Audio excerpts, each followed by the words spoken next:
Jake Lawson was used to routine, fixing cars by day and raising his daughter Lily by night.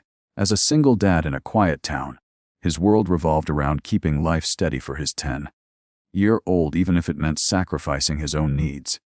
That evening, after Lily's piano recital, they were driving along the back roads toward home, the sky fading into twilight. Jake loved this peaceful stretch of road. Trees lined either side, and there was rarely another car in sight. But as they curved around a bend near the old mill, something made Jake hit the brakes.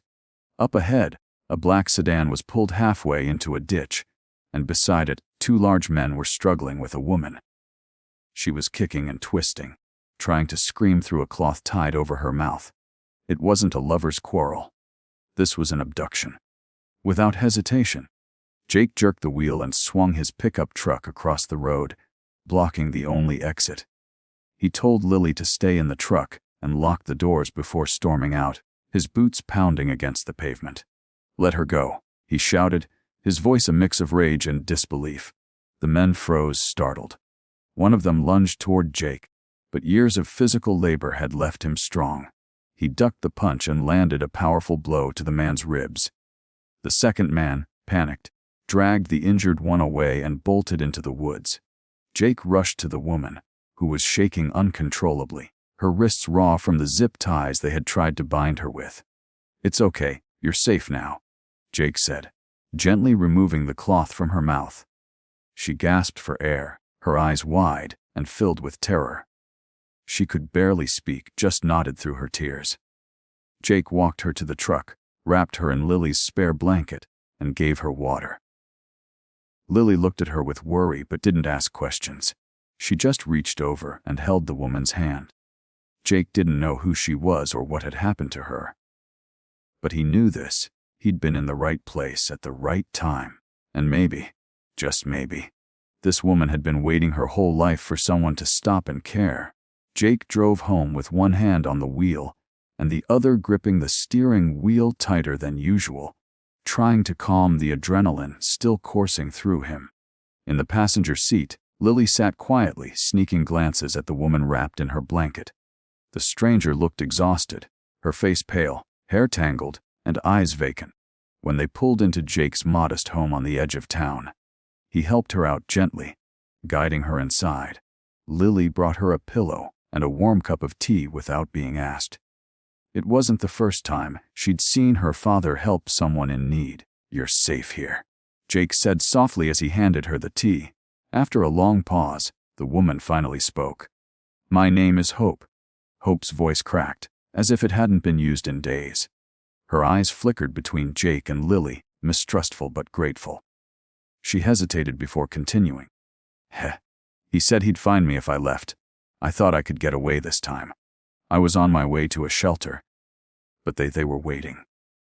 Her hands trembled as she spoke, her fingers gripping the tea, as if it were the last thing tethering her to reality. Jake listened carefully. He didn't push her for more details but pieced together enough. Hope had been trapped in an abusive relationship. The man, her ex, had hired people to track her down.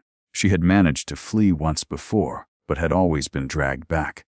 This time, she had almost made it, until the road brought her to Jake. Jake felt an ache in his chest that he couldn't explain.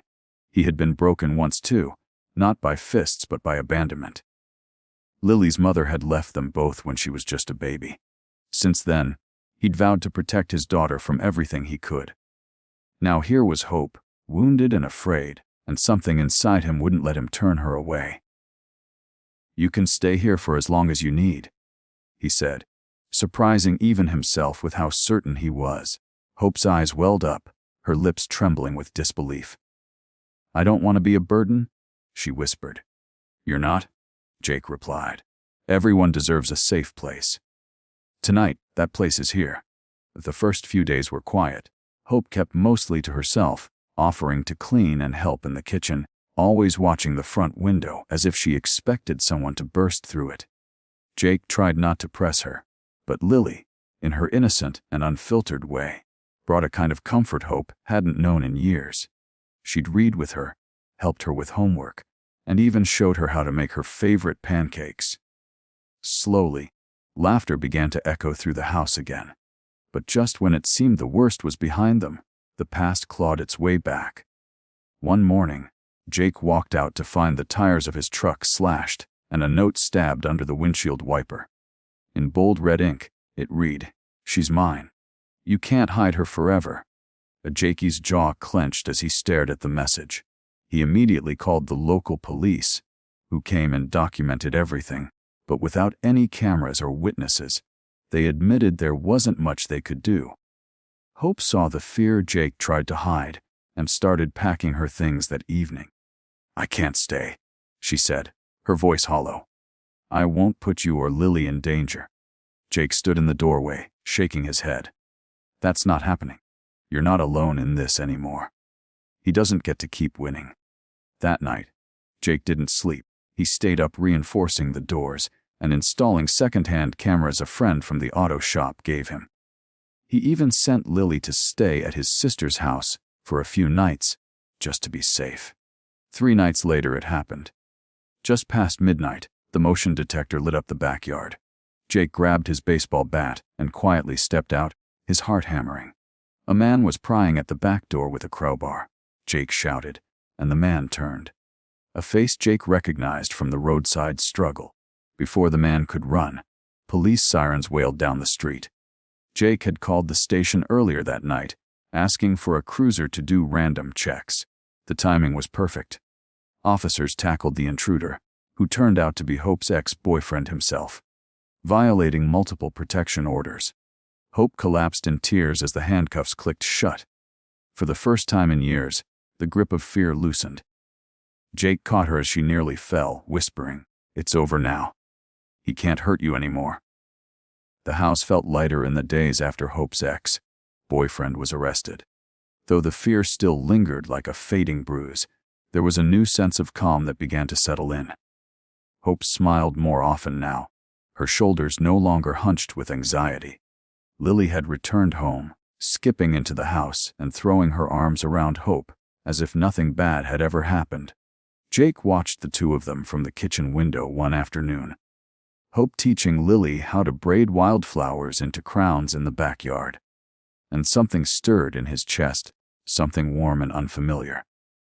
For the first time in a long while, the house felt like a home with more than just walls and furniture.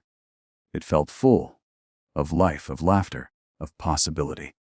One evening as the sun dipped behind the trees, Hope stood on the porch with Jake, her hands curled around a mug of tea. "The community center offered me a job," she said quietly, a soft smile tugging at her lips. "Helping other women like me." Jake's eyebrows lifted. "That's incredible, Hope. You'd be perfect for it." She nodded, but there was hesitation in her eyes. "But it's across town. A small apartment comes with the position." Jake felt a pang of something he didn't expect, loss. Before he could speak, Hope added, "But I don't want to leave, not really." "Not you. Not Lily." Her voice wavered. "I came here broken, and somehow, this place you healed something in me." Jake stepped closer, gently taking the mug from her hands and setting it down. "Then stay," he said, his voice barely above a whisper. "Stay as long as you want, as long as you need, or forever, if that's what this is." Hope looked up at him, tears in her eyes. But this time they weren't from fear. They were from the hope she was finally starting to believe in again. Lily burst out the front door, grinning with another flower crown in hand. "Dad, this one's for Hope."